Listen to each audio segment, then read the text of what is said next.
Imagine you are reading a huge story at a tiny desk. You flip to the next page, but it's missing.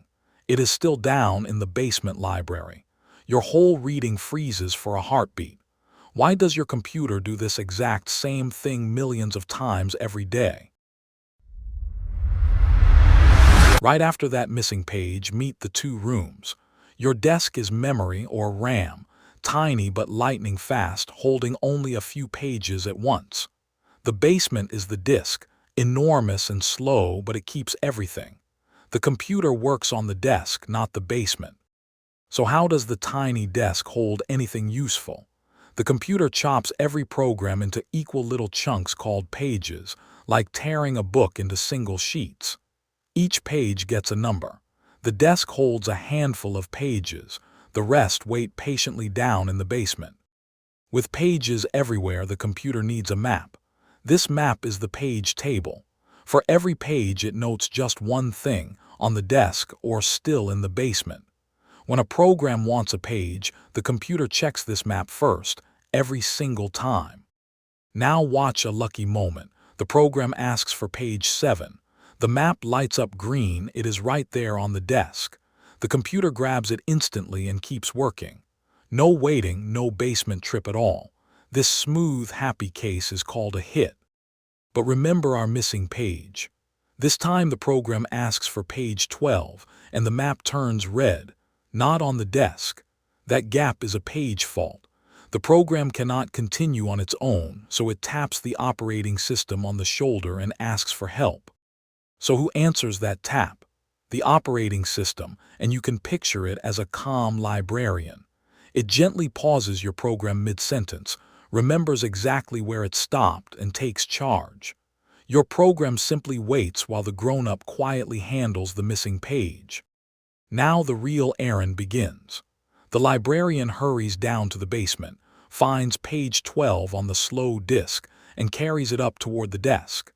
This trip is the expensive part, because it can take thousands of times longer than a quick, normal read from the desk. There is a snag. The desk only fits so many pages, and right now every single slot is taken. To make room for page 12, one old page must first go back down to the basement. So which page should the librarian choose to kick out?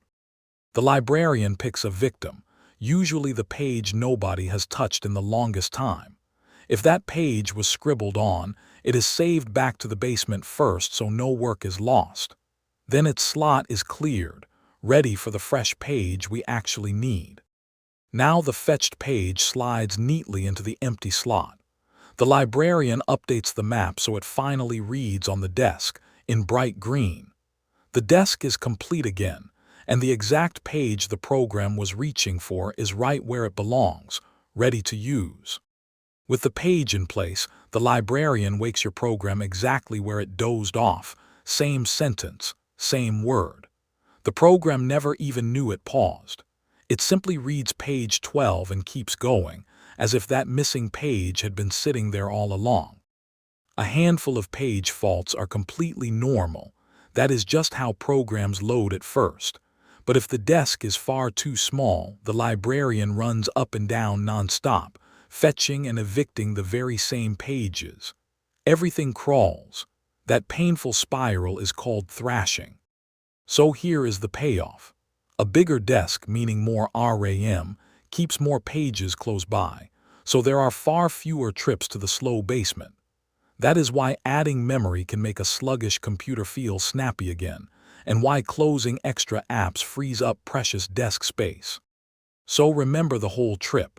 The program wants a page, the map says it is missing, and that is a page fault.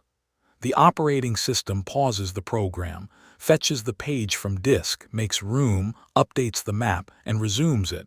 Also, your desk always has the right page ready.